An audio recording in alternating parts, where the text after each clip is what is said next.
Retrouvez le débat de Smart Impact avec Veolia.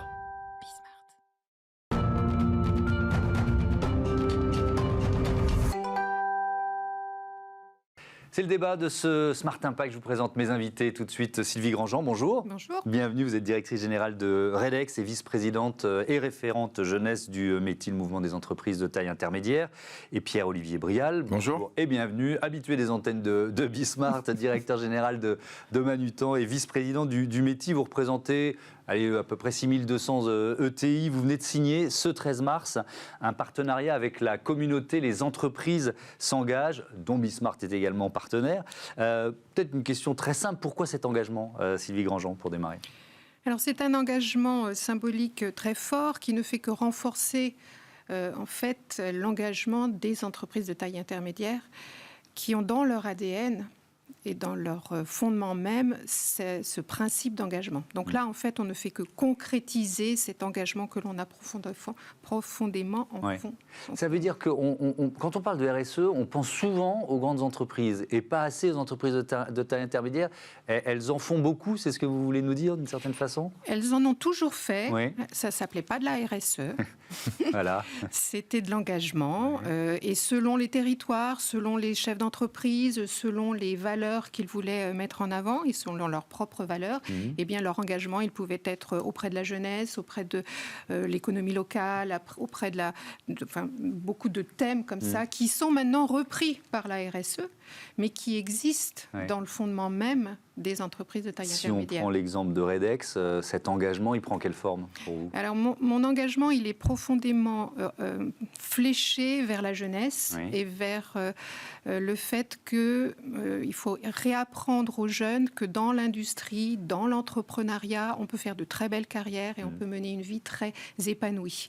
Donc nous avons commencé notre engagement très classiquement avec des écoles d'ingénieurs, des lycées, et puis maintenant on va encore plus en amont, puisque je coach des classes de 4e dans le collège de Ferrières-en-Gâtinais, qui est l'endroit du siège social. Donc on va très très en amont pour expliquer à tous ces jeunes qu'un métier dans l'industrie, un métier qu'il soit aussi bien dans les usines, dans les bureaux, dans le service, on peut avoir un épanouissement personnel fort. L'action en direction de l'emploi des jeunes, la diversité, l'inclusion, c'est vrai que ça fait...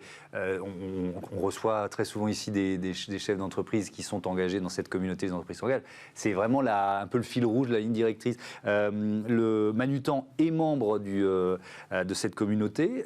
Depuis combien de temps ? Et est-ce que c'est avec aussi cette ligne directrice ? Alors, depuis la création de la communauté, donc, il y a 5 ans. Voilà, il y a 5 ans. Oui, avec cette ligne directrice, un engagement fort pour la jeunesse. Je crois qu'on est des entreprises qui aimons beaucoup faire en sorte que les personnes puissent évoluer, finalement, quel que soit leur diplôme initial. Donc, on croit beaucoup, en fait, à l'entreprise comme un intégrateur. Et donc, on aime bien aussi très en amont. Et donc, oui, c'est quelque chose qu'on retrouve quasiment dans toutes les ETI, cet engagement auprès de la jeunesse, de l'insertion, avec souvent une empreinte très locale. Par exemple, nous, on travaille avec Sport dans la ville à Gonesse, donc aussi une responsabilité forte de l'environnement dans lequel on évolue. Est-ce que les entreprises de taille intermédiaire, elles ont forcément les moyens financiers, les moyens organisationnels, pourquoi je me mets des mots compliqués aujourd'hui, nécessaires pour porter cet engagement ? Parce qu'il y a les mots, puis ensuite il y a les actes. Oui. En fait, l'intérêt de l'ETI, c'est l'entreprise de taille idéale. C'est-à-dire qu'en fait, d'un côté, on a des moyens. On n'est pas des très très grands groupes, mais on est quand même des entreprises solides. Et donc, on est capable aussi d'offrir des vrais parcours de carrière, mais tout en restant dans quelque chose de très humain, appréhendable par les jeunes. Alors, c'est ça qu'ils aiment beaucoup aussi. C'est qu'ils rentrent dans une structure qui leur permet de se développer avec des vraies stratégies d'apprentissage, etc. Mais dans une structure dans laquelle très très rapidement, ils peuvent voir l'ensemble des parties prenantes, comprendre l'organisation. Et ça, c'est vraiment idéal. Ça change quoi que le métier, le mouvement des entreprises de taille idéale s'engage finalement dans cette communauté des entreprises s'engagent ? Parce que, on l'a dit, ça a été lancé par Emmanuel Macron il y a 5 ans. Le métier existe depuis 1995. Bon, voilà, vous avez l'antériorité. Vous auriez pu être là tout de suite. Il a fallu que ça mature d'une certaine façon. Pourquoi maintenant ? Sylvie. Allez, Sylvie. Pourquoi maintenant c'est vraiment une question de communication. On a absolument voulu montrer que notre engagement, qui était, comme vous le disiez, très, très ancien, se concrétise par une convention largement plébiscitée ou largement reconnue dans le monde du travail et dans le monde économique. Ouais. Donc c'est vraiment une signature forte qui s'est passée donc avant-hier. Ce 13 mars, mais ça permet également d'offrir à toutes les ETI qui font partie du METI des outils, une plateforme, des outils qui vont pouvoir être décuplés également en région, parce que nous avons... Oui, parce que c'est le principe aussi de la communauté des entreprises s'engagent, c'est vraiment de délocaliser, il y a presque une antenne par département, et donc je rappelle le principe, c'est d'aider aussi le monde de l'entreprise à mieux travailler avec le monde de l'administration ou des collectivités. Pierre-Olivier Brial, alors je pose à chaque fois la même question, mais est-ce que chacun était un peu dans son silo et est-ce que finalement cette communauté permet quand même de créer des synergies qui n'existaient pas avant ? Parce qu'on peut être dans les belles idées, mais quand on est chef d'entreprise comme vous, on a envie que ça transforme. Ouais. Alors oui, et c'est là d'ailleurs que les deux mouvements se sont rencontrés, parce que nous on a démarré de façon très active maintenant il y a 7-8 ans en créant des clubs régionaux qu'on crée avec les régions. Oui. Donc nous on croit beaucoup à ce partenariat. On pense que c'est fondamental, on pense que le monde est trop compliqué pour rester séparés, et on croit beaucoup à la fertilisation des deux univers. Et on a des très très beaux exemples de projets extrêmement bien réussis, etc. Et c'est pour ça qu'il y avait une communauté très forte d'intérêt entre les deux mouvements. C'est cette conviction profonde qu'aujourd'hui on a besoin de créer des ponts. Surtout pas des murs. Il y a déjà beaucoup de personnes qui construisent des murs en ce moment. Et nous, on doit créer des ponts. Et donc tout ce qui permet de se comprendre. Et souvent, on se rend compte que quand les univers se connaissent, ils arrivent à faire en sorte des choses, d'arriver à réaliser des actions qui n'auraient même pas été inimaginables au départ. Mais alors justement, il y a des travaux ou des actions liées à la communauté Les Entreprises s'engagent dans lesquelles finalement vous allez embarquer les 6200 ETI que vous représentez ? Oui, tout à fait. Déjà, comme le disait Sylvie, l'accès à cette plateforme, puisqu'en fait l'intérêt est là. Et après, oui, le décliner au niveau local, faire se rencontrer les personnes de la communauté locale et des clubs régionaux ETI, et que chacun participe aux activités des autres. Nous, on est quand même toujours dans une philosophie de dire, prenons ce qui existe et greffons cette communauté d'ETI aussi à ce qui existe, pour ne pas recréer, mais plutôt créer ces passerelles.